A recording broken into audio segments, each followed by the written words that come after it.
that the official story is perhaps the most preposterous of all.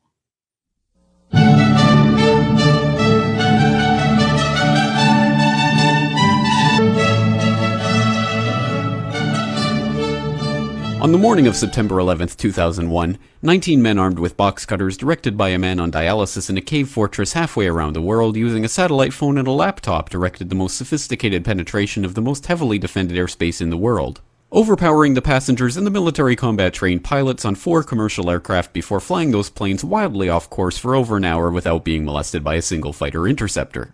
These 19 hijackers, devout religious fundamentalists who like to drink alcohol, snort cocaine, and live with pink-haired strippers, managed to knock down 3 buildings with 2 planes in New York. While in Washington, a pilot who couldn't handle a single-engine Cessna was able to fly a 757 in an 8,000-foot descending 270-degree corkscrew turn to come exactly level with the ground, hitting the Pentagon in the Budget Analyst Office where DoD staffers were working on the mystery of the $2.3 trillion that Defense Secretary Donald Rumsfeld had announced missing from the Pentagon's coffers in a press conference the day before, on September 10th, 2001.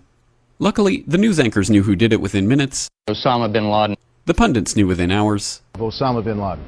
The administration knew within the day. Terrorists who committed these acts and those who harbored them. And the evidence literally fell into the FBI's lap. That a hijacker's passport was found blocks from the World Trade Center crash site, if you can believe that. But for some reason, a bunch of crazy conspiracy theorists demanded an investigation into the greatest attack on American soil in history. That investigation was delayed, underfunded, set up to fail, a conflict of interest, and a cover-up from start to finish. It was based on testimony extracted through torture, the records of which were destroyed.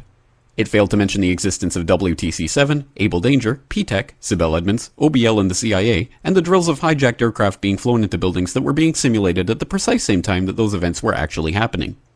It was lied to by the Pentagon, the CIA, the Bush administration, and as for Bush and Cheney, well, no one knows what they told it because they testified in secret, off the record, not under oath, and behind closed doors.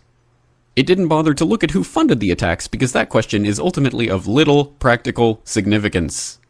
Still, the 9/11 Commission did brilliantly, answering all of the questions the public had, except most of the victims' family members' questions, and pinned blame on all the people responsible, although no one so much as lost their job, determining the attacks were failure of imagination. Because Nobody in our government, at least, and I don't think the prior government that could envision flying airplanes into buildings. Except the Pentagon, FEMA, NORAD, and the NRO. The DIA destroyed 2.5 terabytes of data on Able Danger, but that's okay because it probably wasn't important. The SEC destroyed their records on the investigation into the insider trading before the attacks, but that's okay because destroying the records of the largest investigation in SEC history is just part of routine record keeping. NIST has classified the data that they used for their model of WTC-7's collapse, but that's okay because knowing how they made their model of the collapse would jeopardize public safety. The FBI has argued that all material related to their investigation of 9/11 should be kept secret from the public, but that's okay because the FBI probably has nothing to hide. This man never existed, nor is anything he had to say worthy of your attention, and if you say otherwise, you are a paranoid conspiracy theorist and deserve to be shunned by all of humanity. Likewise him, and her. And her, and her, and him. Osama bin Laden lived in a cave fortress in the hills of Afghanistan, but somehow got away. Then he was hiding out in Tora Bora, but somehow got away. Then he lived in Abbottabad for years, taunting the most comprehensive intelligence dragnet employing the most sophisticated technology in the history of the world for a decade, releasing video after video with complete impunity and getting younger and younger as he did so, before finally being found in a daring SEAL team raid which wasn't recorded on video, in which he didn't resist or use his wife as a human shield, and in which these crack special forces operatives panicked and killed this unarmed man, supposedly the best source of intelligence about those dastardly terrorists on the entire planet. Then they dumped his body in the ocean before telling anyone about it. Then a couple dozen of that team's members died in a helicopter crash in Afghanistan. This is the story of 9/11, brought to you by the media which told you the hard truths about his head could be seen to move violently forward. And they took the babies out of the incubators. And mobile production facilities.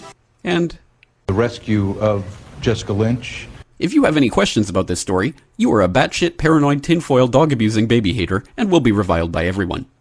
If you love your country and or freedom, happiness, rainbows, rock and roll, puppy dogs, apple pie, and your grandma, you will never ever express doubts about any part of this story to anyone.